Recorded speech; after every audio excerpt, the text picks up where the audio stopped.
আপনারা দেখছেন cooking house of Anima. আজকে একটা আলু পটল মুগ ডাল আর দুধ দিয়ে একটা রেসিপি তোমাদের সাথে শেয়ার করব। এগুলো দিয়ে পটল রান্না করলে স্বাদটা হয় দুর্দান্ত। রেসিপিটি পুরোটা দেখার অনুরোধ রইল। কড়াই গরম হয়ে গেলে তেল দিয়ে দিলাম।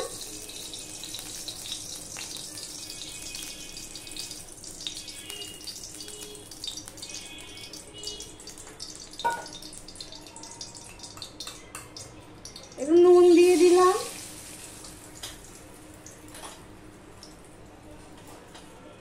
আর একটু হলুদ দিয়ে দিলাম। এবার সবার প্রথমে আমি এই পটলগুলো ভেজে নেব।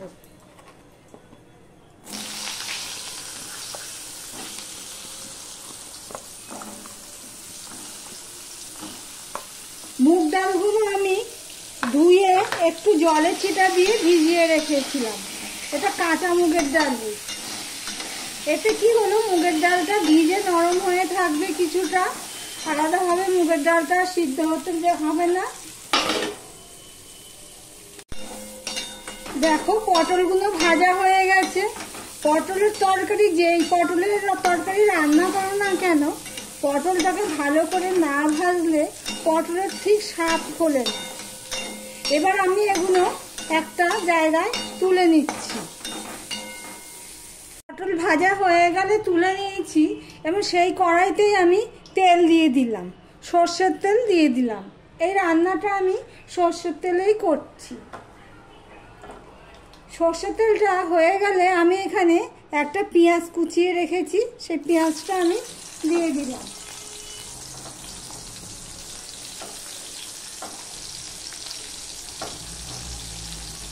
তার সাথে দিয়ে দিলাম একটা তেজপাতা। পেঁয়াজটা কিছুটা হয়ে গেলে আমি এইখানে যে কেটে ধুয়ে রেখেছি সেই আলুটা দিয়ে দিলাম।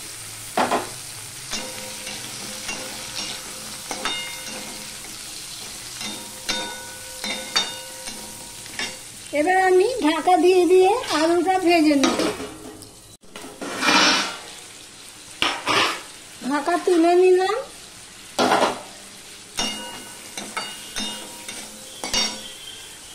এবারে আলুটা একটুখানি সিদ্ধ হওয়ার জন্য নুন দিয়ে দিলাম একটুখানি, আর একটু হলুদ দিয়ে দিলাম, দিয়ে সম্পূর্ণটা মিশিয়ে নেব।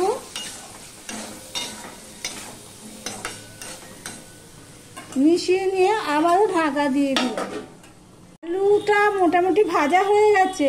এবারে এখানে আমি আদা বাটা নিয়ে নিয়েছি 1 চামচের মতন, আর 5-6টার মতন চেরা কাঁচা লঙ্কা নিয়ে নিয়েছি, সেটা আমি এখানে দিয়ে দিলাম।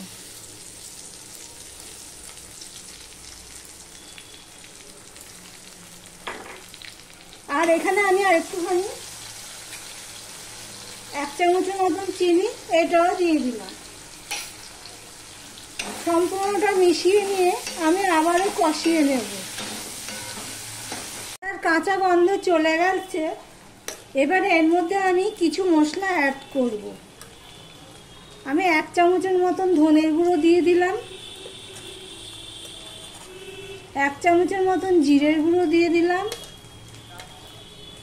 আর 1/2 চামচ আমি লঙ্কার গুঁড়ো দিয়ে দিলাম। এখানে আমি এবার কষানোর জন্য একটু জল দিয়ে দিলাম।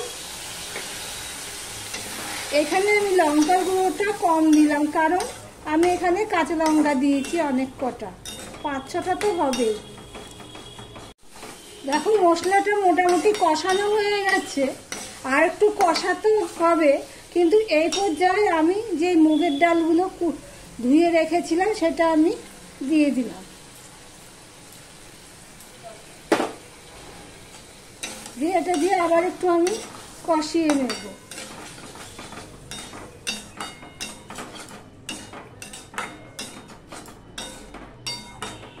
আমি ঢাকা দিয়ে দিলাম 1 মিনিটের মতো। 1 মিনিটের মতন ডালটা দিয়ে ভেজে নিয়েছি, কষানো হয়ে গেছে। যেহেতু কাঁচা মুগের ডাল, তাই জন্য আমি একটু কষিয়ে নিলাম মশলার সাথে। আমি যদি ভেজে ভিজিয়ে রাখতাম, তাহলে না কষালেও হতো। এবার আমি পটলগুলো দিয়ে দিলাম, দিয়ে সম্পূর্ণটা আমি মিশিয়ে নেব। আমার ভিডিওগুলি যদি ভালো লেগে থাকে, কিংবা আমার ভিডিওটি যদি ভালো লেগে থাকে, আমার রেসিপিটি যদি ভালো লেগে থাকে, প্লিজ সাবস্ক্রাইব করে পাশে থাকার অনুরোধ রইল। যারা ভিডিওগুলো দেখছো আমার সাবস্ক্রাইব করনি, তাদের অনুরোধ করব আমার ভিডিওগুলিতে একটু সাবস্ক্রাইব করে দিতে। নতুন চ্যানেল, পাশে থেকো, সাথে থেকো। এবারে এর মধ্যে আমি এই হাফ চামচের মতন কাশ্মীরি লঙ্কার গুঁড়ো দিয়ে দিলাম।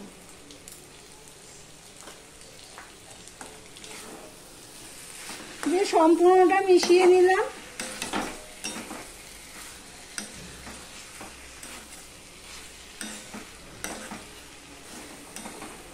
আমি এবারে এর মধ্যে পরিমাণ মতন জল দিয়ে দেব। জলটা মাথায় রেখে দিতে হবে, কেননা ডালটা একটুখানি ফুটতে হবে, সেই হিসাবে জলের পরিমাণটা দিতে হবে। আমি এতটুকু জল দিয়ে দিলাম।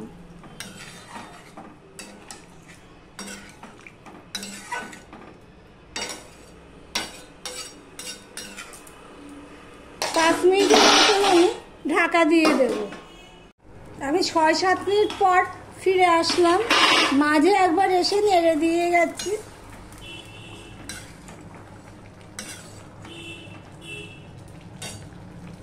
ডালটা পুরো গলবে না, কিন্তু সিদ্ধ হয়ে যাবে। চাপ দিলে দেখো পেস্ট হয়ে যাচ্ছে।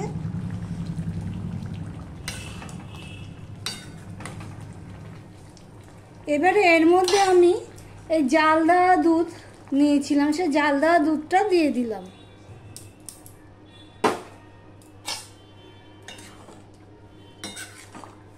কালারটা কি দারুণ হয়েছে।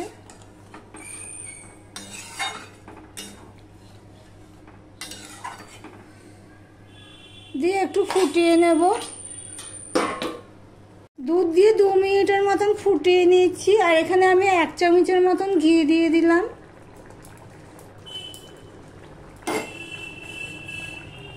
আর দিয়েছিলাম হাফ চামচের মতন গরম মশলার গুঁড়ো। এইটা আমার ঘরে তৈরি করেছি, গোটা গরম মশলা নিয়ে এসে। তাহলে রেসিপিটি কেমন লাগলো কমেন্ট করে জানিও।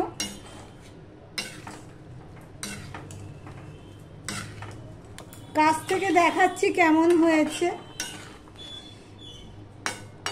ঠিক এরকম রসা রসা থাকবে, আর একটু টেনে যাবে, ডালে জল শুষে নেবে। রান্নাটা এখানে শেষ হলো, আর ভিডিওটিও এখানে শেষ করলাম। আজকের মতন টাটা। আবার নিত্য নতুন রেসিপি নিয়ে চলে আসবো।